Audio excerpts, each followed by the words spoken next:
Okay. Hello, everyone. Still in Arizona. Back in New Jersey. We're with Shannon, our money mindset coach and bestie. Um, and today we're going to be talking about how your childhood is showing up in your bank account and your fridge. Shannon, you I want to love start us off? I love that title. How it's showing up in your bank account and your fridge. Right? So good. Okay. So, one of the things that I always ask clients when we're on a call, consults, when we even start working together, is what do they remember about money during their childhood? Like when they were in the home with their mother, their father, their caregiver, whomever it was, what were the attitudes around money?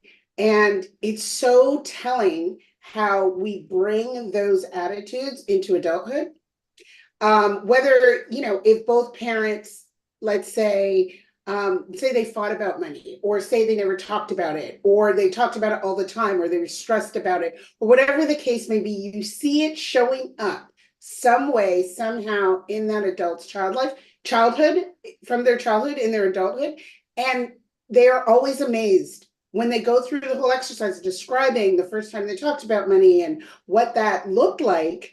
They're always amazed at the recurrence of those behaviors, those thoughts, that energy that's in their house today that they grew up with, right?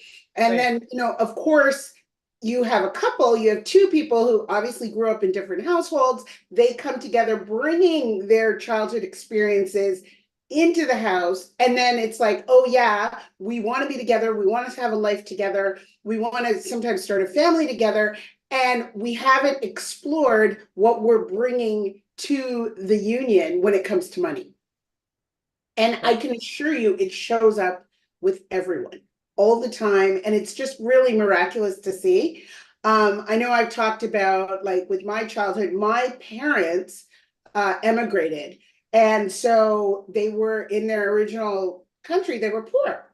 So when they moved, uh, their whole desire was to have a better life for themselves, to create a life for the new family, new country, the whole nine.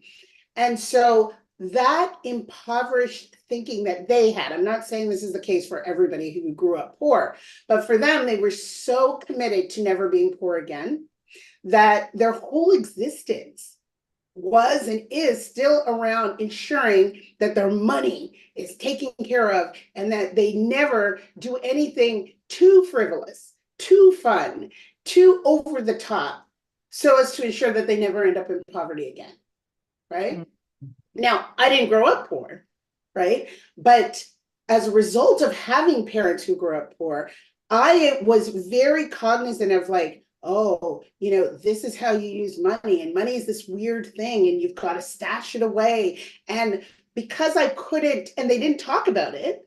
So because I didn't have the foundation on how to manage my money, even though there was money in the home, which I always find really interesting with people who grew up middle class, like, there's money there enough to, get by, but that doesn't mean you know what to do with it. Right. That doesn't mean you know how to manage it. Right. And it definitely doesn't mean that you understand that there are ways to make your money work for you without you having to work harder. Right. So I'm coming from hardworking stock who don't talk about money. And then I grow up, and money is this quiet, taboo thing. I don't know what the hell to do with it. So, of course, I got into trouble with it, right? And I had to figure it out. And that's because I was dragging all of that stuff that I had inherited, in essence, from my parents, right? So, your childhood definitely shows up in your adulthood, even with money. All the things that we talk about, like, a lot of people think about your genetics, and they think about, how you interact with, partners from what you saw. But when it comes to money, we kind of forget that, hey, that too was in the mix, and you're bringing that philosophy, those thoughts, those feelings, everything with you into adulthood. And it's important for you to get some awareness around how money shows up today in your life and how it's impacting you today as well. Hmm. Yeah, that's so good. I mean, I think about my own family too, like, and how, on my dad's side, actually just 3 hours away from here, in Arizona, they were in the Japanese American internment camps during World War II. And so that was my grandparents and my dad and my uncle was born in one. And it's really fascinating how I remember, like, whenever I would go to my grandma's house for summer vacation, she would always, like, first of all, she never used a credit card, Mm. right? Everything was always cash. And she would, like, go to her, like, drawer. She had this little drawer and she would write in, like, the cursive grandma handwriting. Mm-hmm. And she would put in a white envelope some cash and she would write in cursive my name. And then she would, like, sneak it to me so that no one else would see. And, it's just so, anyways. So that was on my dad's side. And then on my mom's side from Singapore, my mom's grandfather had a laundromat business. So they were doing well. And then he went bankrupt. Right. So my money story from sort of both sides, right, was like, if you don't use it, it's going to be taken from you. 100%. Right. And so I always, whenever I would get, not that I ever, back in the day, I was working in nonprofit and I was like, wow, I'm making 40K per year, but I'm helping people. So, but I would, like, take it and I would, like, spend it or, like, give it to be, like, it would be out of my bank account. So I won't have to, like, worry that other people will take it. Right. And I had Mm-hmm. no awareness around that until later doing family constellations work around it. Right. And so um, I think that is so important to bring awareness around. So what would you say then for your clients? Like, what would be, like, helpful for them, Yeah. like, to Yeah. move forward? Yeah, I'm gonna answer you, Yeah. but I just thought about what you were saying about Yeah. the different ways that we both come from a scarcity culture when it comes to money. Yeah. Like my parents, they weren't talking about it. It was this constant fear that they could be plunged back into poverty. Yeah. So it needed to be squirreled away. You worked hard for it, you squirreled it away, you didn't enjoy it, you didn't spend it. Like Right. rainy days could come from anywhere at any point. So Right. much scarcity, right? Right. And even the act of your grandmother giving you the money, she like slip it to you. You know what I mean? Yeah. It was like something that kind of had to be put away. Like nobody could really see that she was giving you money. It was put in an envelope, it was concealed and kind of so clandestine, like just given to you in the secretive way. And then, on the other side of your family with the bankruptcy. Well, we all know, like, if there's bankruptcy, that immediately triggers concern and worry and loss. And, something could have been mismanaged, never taking into a fact that something could happen, but it's part of that rainy day kind of doomsday Right. situation, right? So I just find it so interesting that even just talking about our history with money, how it's so steeped in scarcity, Hmm. right? And so, in answering your question, I love to initially bring my clients to the awareness of, like, well, what is your money story? And most people haven't thought about it. Like, they're thinking about right now, like, right now I'm in debt. Right now, I want to invest. Right now, I hate my job. Right now, I want to, create more money for myself. I need a raise. I don't know how to do that. Like right now, I need more money. I need money to solve some of my money problems. But it's always present day, which doesn't allow for them to fully understand how they got here because they Right. think it's all their fault. And I'm not saying it's our ancestors' fault or our parents or grandparents or anything. I'm not saying that, but I am saying that you didn't just hatch, right? And so Yeah, the stork didn't just drop you down. yeah, with these money ideas and off you went. Like, no, Right, it didn't happen that way, right? So right. it also takes a lot of the pressure, the blame, the responsibility that you're just a big fuck up, which is what a lot of my clients come to me. Like they either are upset because they don't understand how to do all the things that is set up by Wall Street that they don't understand for whatever reason. Again, blaming themselves, or they're in debt, blaming themselves. They have student loans, blaming themselves. All of the things, they can't manage their budgets, blaming themselves. And it's like, I'm not saying you're not responsible, but I am saying that there are other factors at play. And when you understand why you're doing the things you're doing, why you have these particular thoughts, and then how they cause you to make these decisions, well, then once you have that awareness, you can now say, hey, when that pops up, hey, wait a minute, I've seen this before. This ain't it. I need to do something different. Then and only then can they start moving forward. And that awareness allows for them to implement the strategy. Mm. We talk about this all the time. There's like tons of strategy, Right. lots of strategy. Just go do it. What the hell's your problem? You can Just Google go it. read a book. Go read a book, Google it, watch a podcast, listen to a podcast, watch YouTube. Like you can, there's no shortage of information. Right. The problem is you start to implement it and shit starts going awry and you cannot figure out why. Right. And it's because your mindset, it's stuck. Or no, it's stuck. It's stuck in that place, but you don't understand why it's stuck. And so I think awareness is the key. I love that.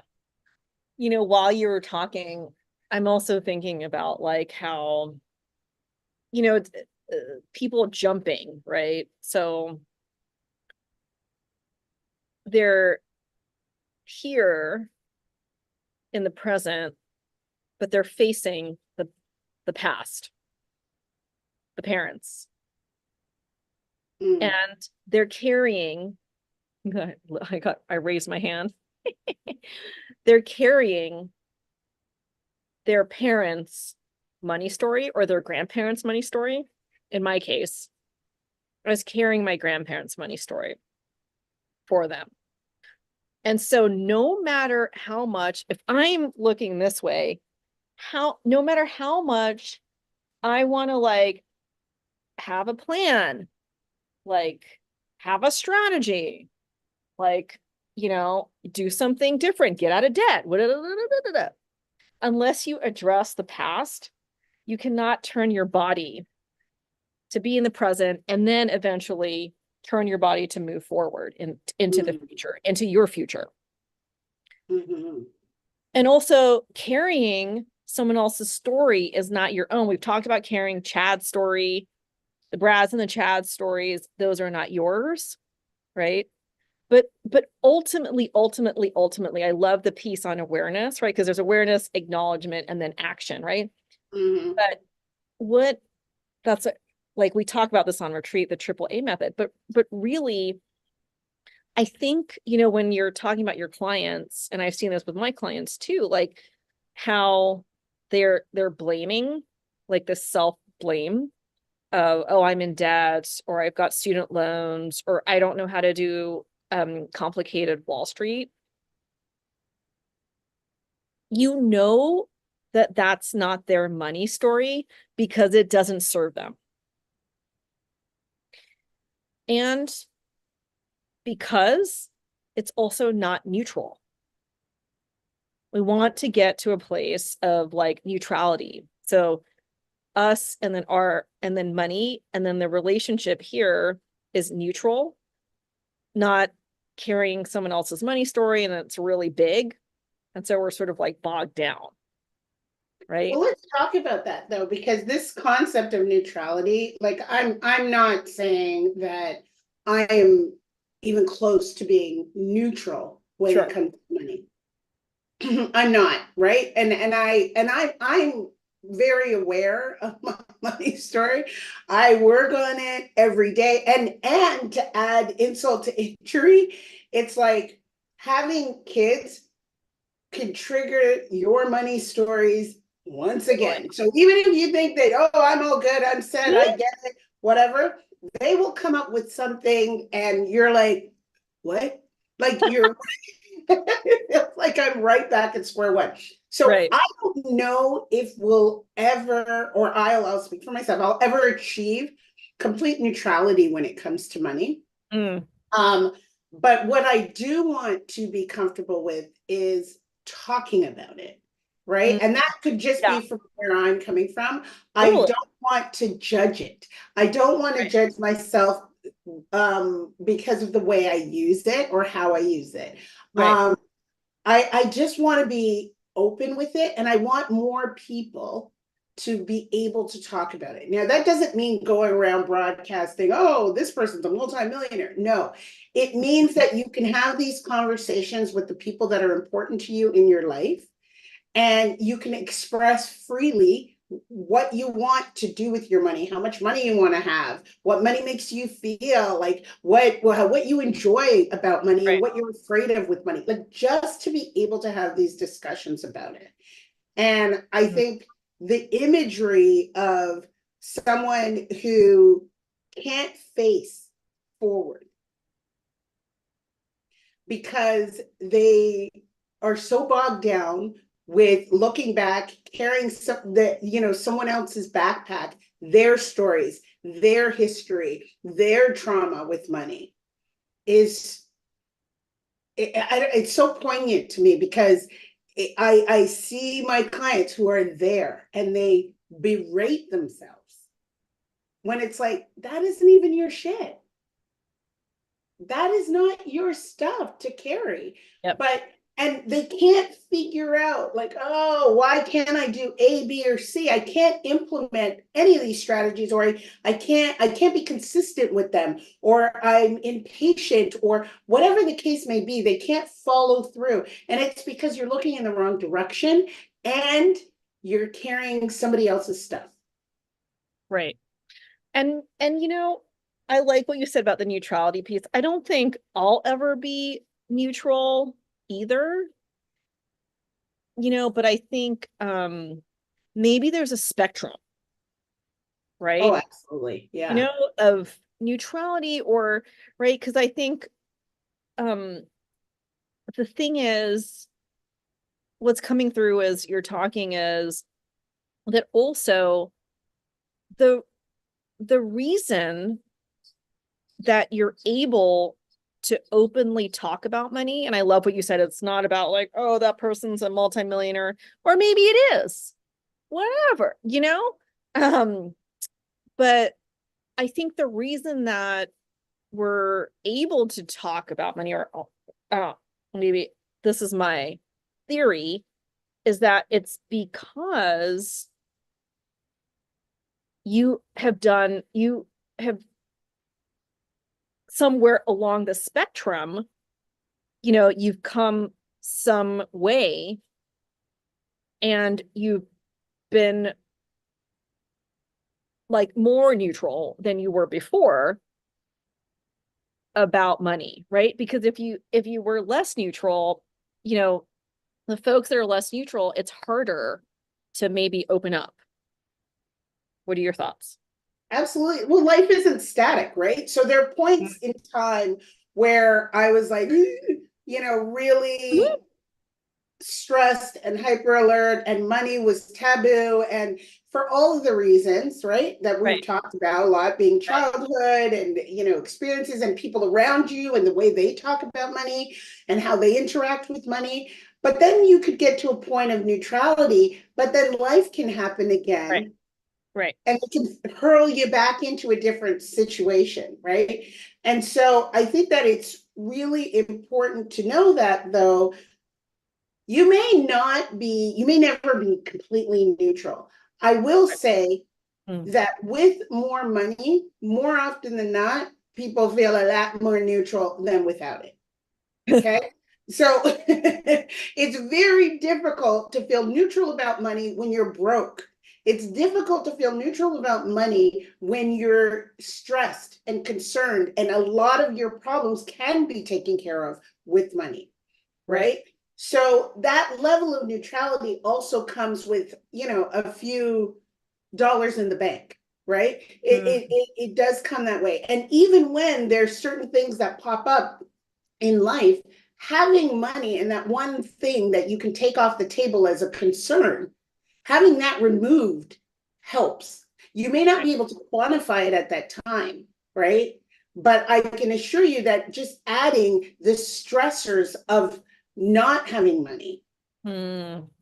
it Right. exacerbates a lot of situations, Right. right? And so what I wanted people to do, I think we're gonna have to do a part two because we didn't even get to the fridge part. And I Yeah, we'll do, do the fridge next time. Yeah. yeah, because it's so that, hey, that's good. So, but I think the what I want people to realize is that, like, hey, you're coming with a lot of beliefs about money, Right. right? And so without the awareness, it could keep you in a particular stage, phase, part of your life that you don't necessarily want to be in for an extended period of time. Right. And so, like I'm offering this webinar next month, and it's 40 is the new 65, say goodbye to your 9 to 5. Love it. And I got to tell you, like, even challenging the thought that you don't have to work until 65 for a lot of people. And Yeah. that's simply because you live in a society that says you have to retire at 65, not at Mhm. 55, not at 50, not at 45. You know what I mean? And so Right. even that in and of itself kind of traps you. If I give you until 65 and I say you must work till 65 and you don't see any other options, because of how you grew up and facing the back, facing the past, and carrying other people's stuff, you will be working away until you're 65, not because you want to, but because you have to. Hmm. And when you don't talk about money and you don't see options that are available to you because you can't get beyond where you are now and the muck and mire that you're in today, it becomes Which is not your very, own. which is not your own, which is not your own, although you are owning it and Right. blaming yourself, right? By Because of it. disempowering yourself by doing that. That's it exactly, right? And so you're there. And so you can't even envision, like, what is this woman talking about? 40 is the new 65, say goodbye to your 9 to 5. You cannot even believe that you can get out before 65. And that's because the awareness is not there. Right. And if you could just, I mean, I know I keep hammering the neutrality piece, but I'm, what's coming through is if you could just hold that thought in neutrality. 40 is the new 65. Huh. Let's see what this woman Shannon's talking about. What do I got to lose? What do I have to lose? Right? Nothing. Or Nothing. what do I have to gain? Yeah. More. Yeah, that's better. Yeah. I like that. Right. Yeah. And then you're creating a new neural pathway in your brain. Oh, I love that. Right? Yay When to neuroplasticity. all right, we've got like a couple more minutes because you everyone knows that we can talk a lot. Yes. So what's our one word takeaways? Awareness. Mine is neutrality. Love it. Love it. I want everyone to definitely do this. I want you to like this, share it, comment, subscribe. Listen, the first 5 folks that comment will either get a one of Kyla's super duper recipes. I think that would be great. Ooh, great idea. One of her super This was duper not, recipes. this was not pre-planned, so this is my shocked face, but also that's awesome. And they will get my money quiz where you can see where you are with your money awareness, how you're doing, what you would need to do. It's interesting to find out what comes up. It's a short quiz. So this is for the first 5 folks that comment. I definitely would love for you guys to also subscribe, right? So like, share, comment, subscribe, and we are going to be back next week with part 2 of this, because we talked about how your childhood is showing up in your bank account, but how is it showing up in your refrigerator? And we do want to talk about that as well. We're going to talk about some of the exciting things that are coming up. As a result, I mentioned my webinar for next month, so we'll talk about that more later. But I know Kyla has some exciting things coming up, which will be really good for you to find out about in our part 2 next week. All right. Yeah. All right.